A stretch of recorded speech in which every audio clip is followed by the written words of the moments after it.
ArtBeat is made possible in part by the Chesapeake Bay Wine Classic Foundation. You all set? Mm-hmm. All right. Very good. Thank you very much. Here we go. What you gonna do tomorrow? I haven't really thought about it. No? No, I don't give it much thought, really. You better. Arts organizations have to think about tomorrow also. Where's the next generation going to come from? How do you develop young audiences? This time, we're going to take a look at how the Virginia Stage Company reaches out to the next generation of theater goers. That's on this edition of ArtBeat.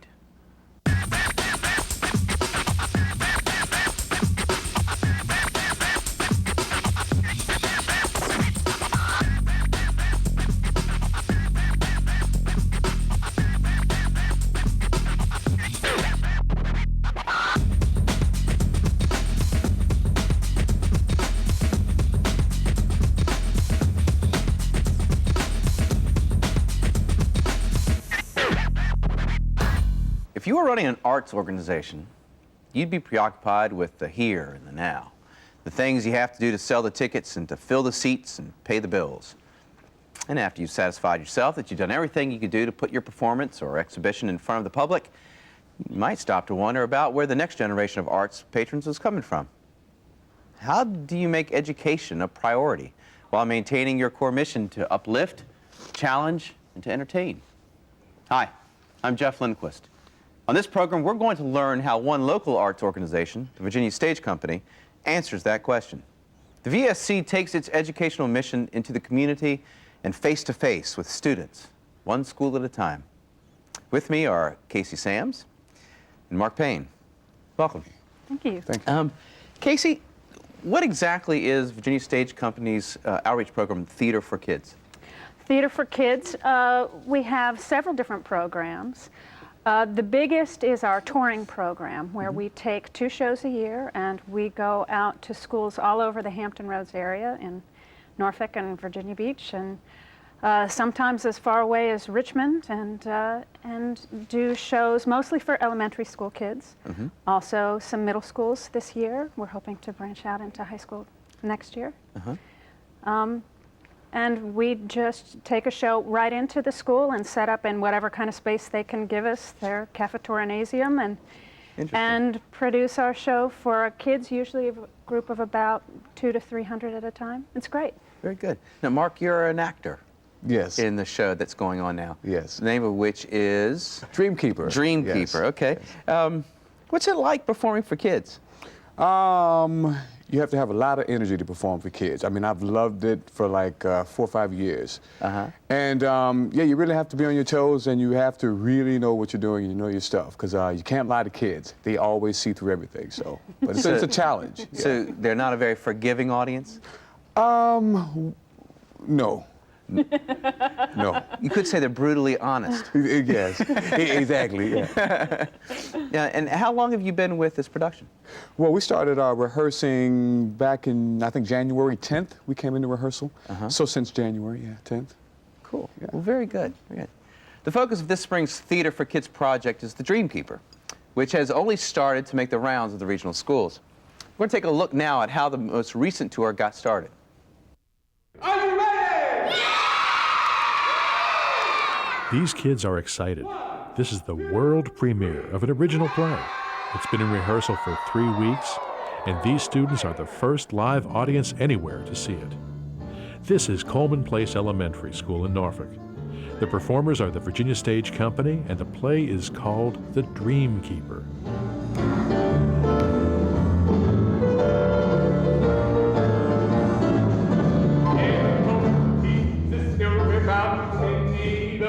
Earlier in the year, the Virginia Stage Company did a production of a show called Blues for an Alabama Sky, which is a show for adults that's set in the Harlem Renaissance. And we wanted to do something that we could take out into the schools that would relate to something that their parents would have seen on the main stage. So we started looking around for a show about the Harlem Renaissance, and there really wasn't one out there. So we commissioned this one to be written for us. Just give that rhythm everything, girl. We're going to be touring this show through elementary and middle schools in Norfolk and Virginia Beach and Hampton, and as far away as shows Goochland and the Smithfield, all over the state.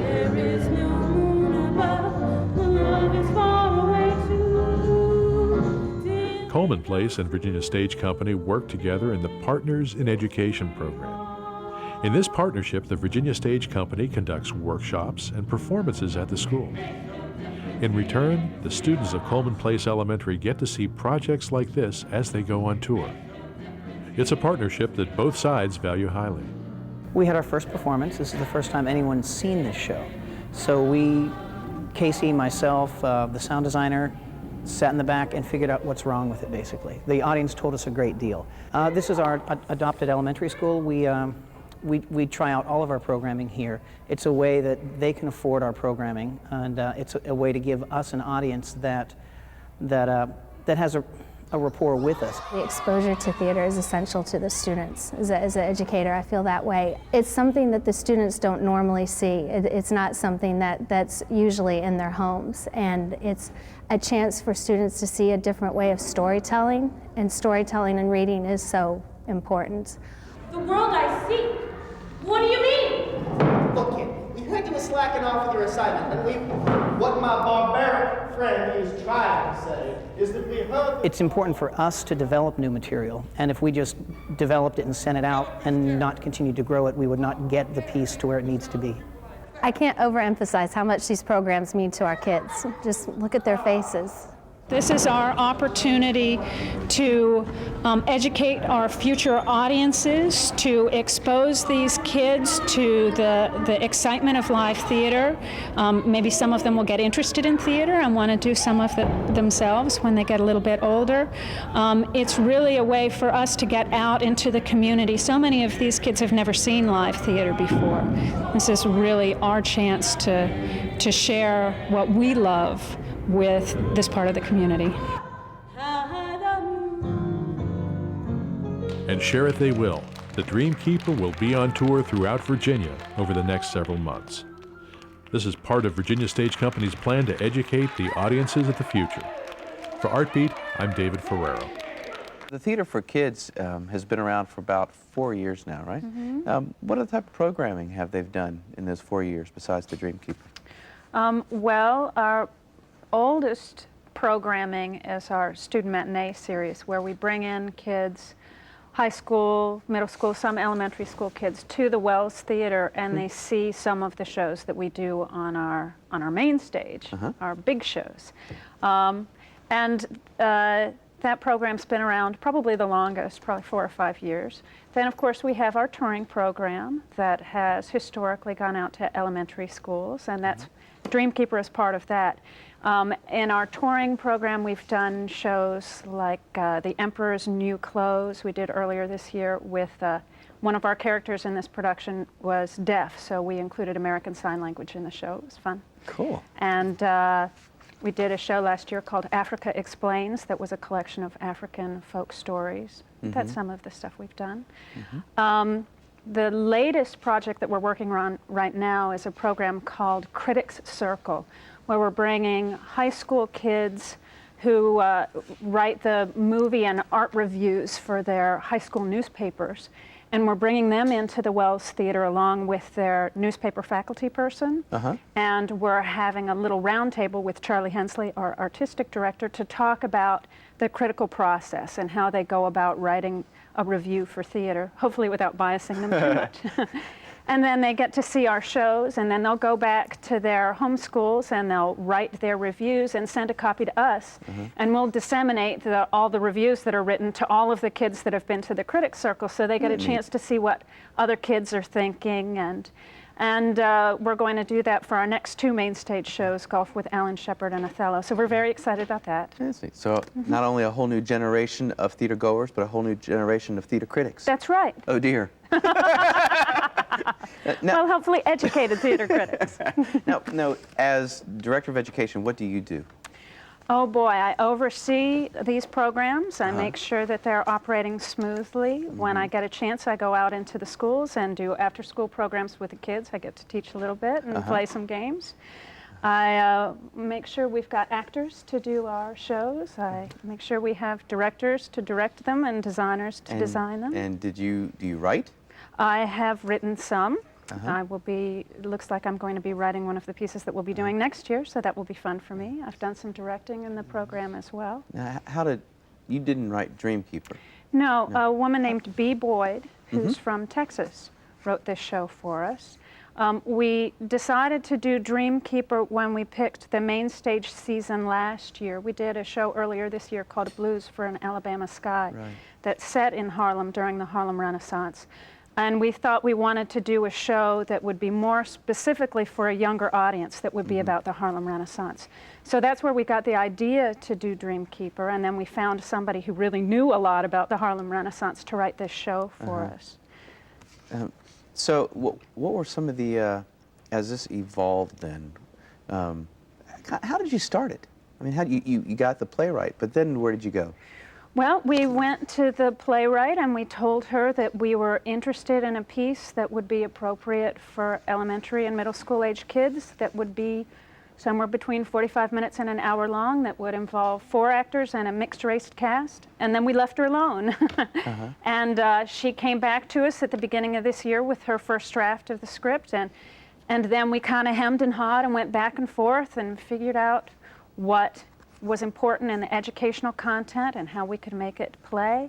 And then Kenton Yeager, who's our Associate Artistic Director at Virginia Stage Company, actually directed the show. And he went into rehearsal with Marc and the rest of the actors. And it was a very interesting process for all of them to work with a brand new script. Usually, when you have an established script, if an actor finds a part of the script that doesn't really work for them, well, they need to find a way to make it work. With a brand new script, there were lots of places where they went, well, let's play with this and see what we can come up with. So it really has been an emergent design as it goes along. Very good. Very good. When we return, we'll talk more about the Dreamkeeper and cultivating young audiences. And later in the program, we're going to find out more about the music that's part of this play about the Harlem Renaissance. Stay with us.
Welcome back to ArtBeat.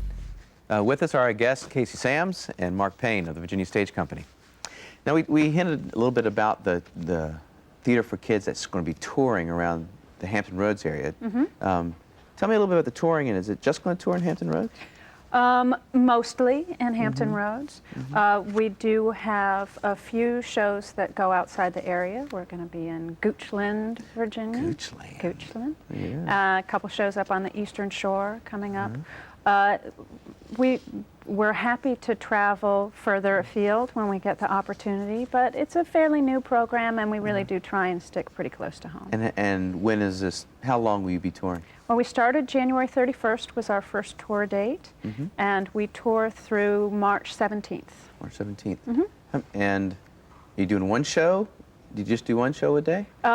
Depends on the school. We regularly do 2 shows a day, especially when we're right in the home turf area. Lots of times these poor actors have to get up early and go set up at one school in the morning, and they answer some questions, and they load it back into the van, and they drive to another school, and they set it up again, and they do it all over again in the afternoon. Are school kids going to be the only people who can see this? No, we have some public performances coming up in March, too. And where will those be? They'll be in the Black Box Theater. That's the Governor's School performance space. It's on Granby Street in downtown Norfolk. And those performances will be March 11th and 12th and the 18th and 19th. Very good. Yeah. Now, Marc, she's talked enough. Let me ask you something.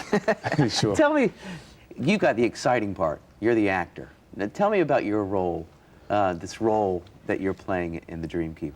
Well, I play Sammy's grandfather. And when the play starts out, my character's 80 years old. And he's talking to her about the Harlem Renaissance, and of course she doesn't listen or understand or care for the most part. And then what happens is she gets sucked into a time warp, and she goes back in time, and then she lands on Lenox Avenue.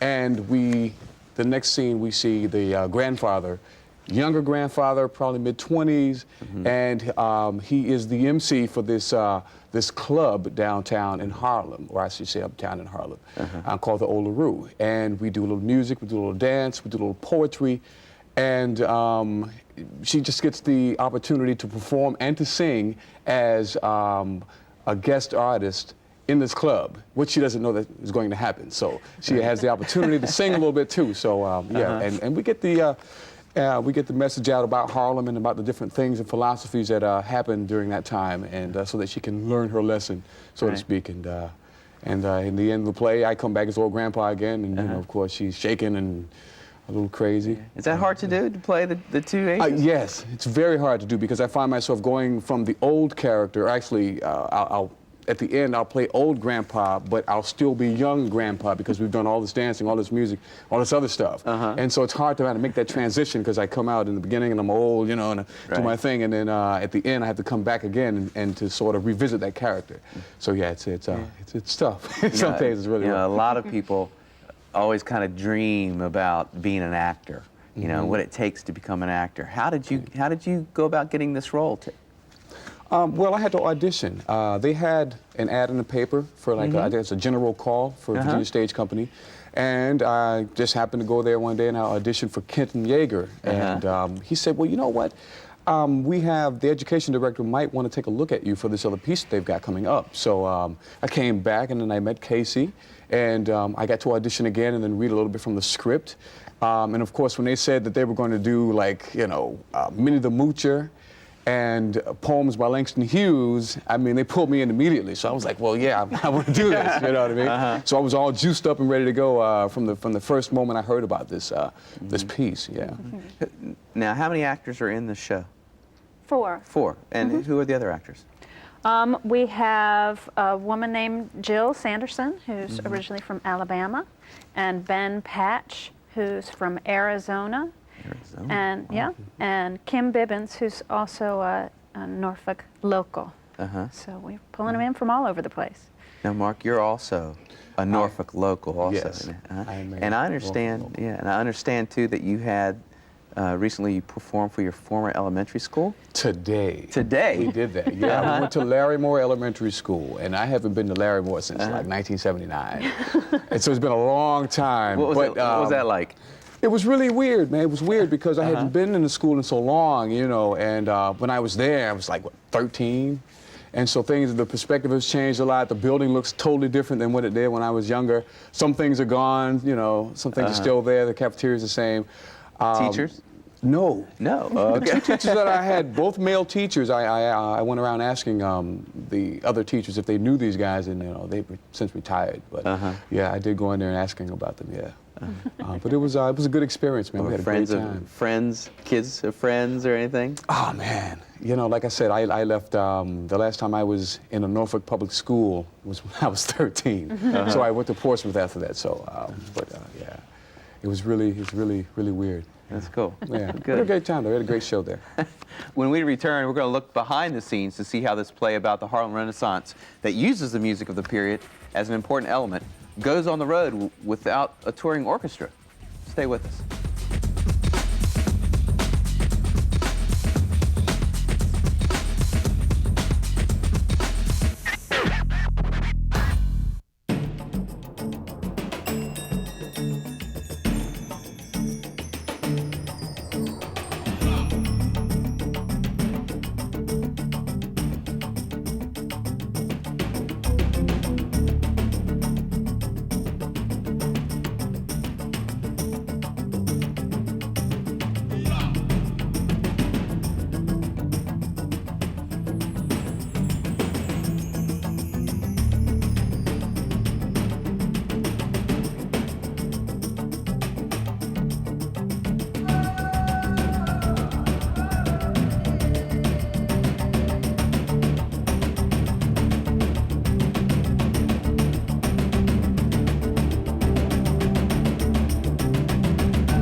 Welcome back. Our ArtBeat cameras went behind the scenes to see how the music for the Dreamkeeper was made. The Virginia Stage Company obviously would like to take the Dreamkeeper into as many schools as they can fit into their schedule. And to do that, the program has to be affordable. And to be affordable, it needs to require, quite frankly, fewer mouths to feed. Taking a jazz trio on the road with a touring company clearly wasn't in their plans. Here's a look at how the Virginia Stage Company created the music for this performance. It don't mean nothing, it ain't got that way. Here's a look at a scene from the Dreamkeeper. There are songs, there is music, but there's no band. How does that work? The music has been recorded earlier. This is a recording session at Western Branch High School on a cold, crisp Saturday afternoon in January. The purpose of the people gathered here, some of whom are meeting for the first time, is to create a musical soundtrack for the touring performance. Right now we're doing the live record. We've got 3 songs that we'll be singing in it. We can't travel with an orchestra or a jazz combo, so we've brought together three jazz musicians that are going to be recording it for us. They'll be live singing to playback. So right now we're laying the tracks down, and we'll go in and master it this weekend, and it's pretty much our playback tape.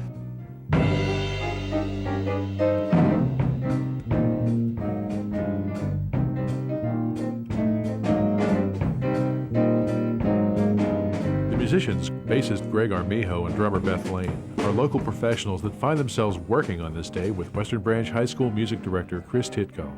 Titko has been rehearsing with the actors for several weeks and has developed practice piano tracks so that the actors can rehearse to tempo with movement. The musicians have never met one another before today.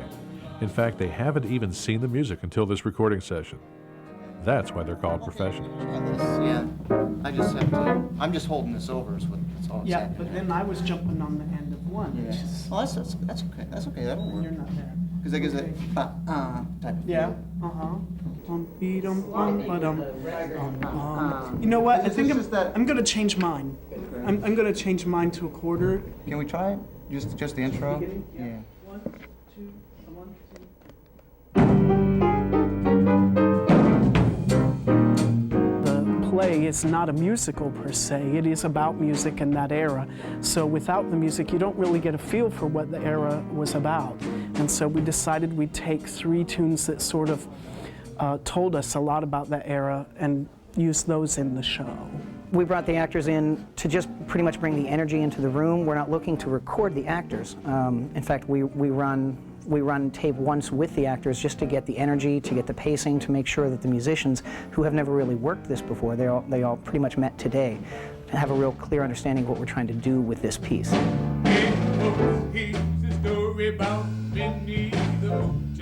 It's just trying to get them all on the same page, kind of get them into the groove, and then we pull the singer out, and then we just run the tracks for the musicians.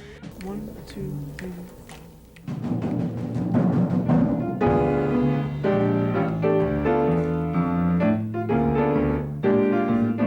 I wanted to be apart from the actual sound of the instruments in this room, because I was close micing every instrument, and then I feed it into my board, and I'm recording each instrument on its own track. It's called the tracking session, and all I want to be sure is I'm getting a good quality sound, the sound that I'm going to want later, and at a good level, so that then I can come back, and once all the musicians are gone, I can mix down the music, which I'll go back and do.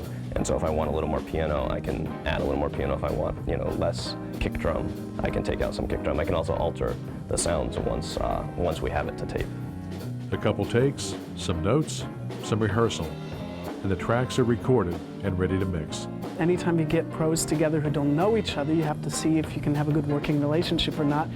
Musicians and theater folks are notorious for arguing because of issues like that, and there were no arguments today, and everybody got along really well, and that's important, and that's what I think it's supposed to be about in the arts, is that we're all coming together after the same goals and achieving them together rather than sort of in our separate corners. The end result is a tape that will accompany the sound designers and the touring company as they take the Dreamkeeper into schools over the next few months. For ArtBeat, I'm David Ferrero. This tracking session, how were the actors involved with this tracking session? That was kind of neat. Yeah, well, it was a great experience. We were just brought in as a way of rehearsing with the group when they were doing the music, because Chris, the guy who actually did the piano playing and the arranging, wanted us to be there so that we could sing the song through once, and then with that energy and flair, he would be able to record it and still keep that same energy going. He felt it was important to have us there to sing the song. Otherwise, if you just play the music without having the actors there to at least give you an idea of what they're going to do, you won't get the same type of magic out of the music. So he wanted us there to sing the song maybe once or twice through, and then they would send us out of the way and record it immediately so they could get a good version. Yeah. Was there anything that happened during the session that you found unique or didn't know that they did that at all?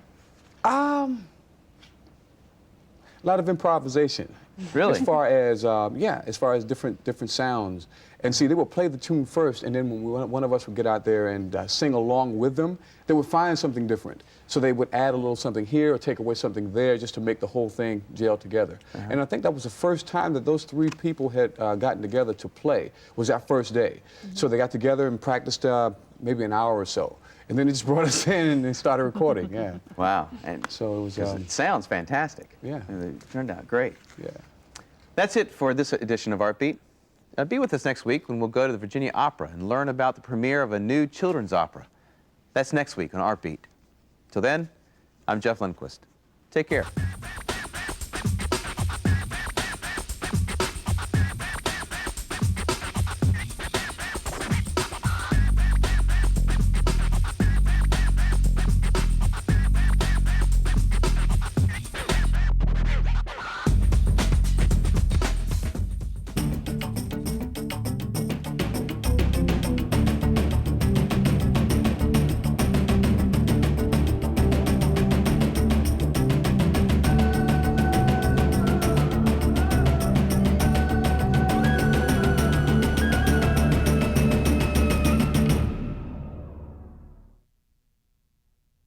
ArtBeat is made possible in part by the Chesapeake Bay Wine Classic Foundation.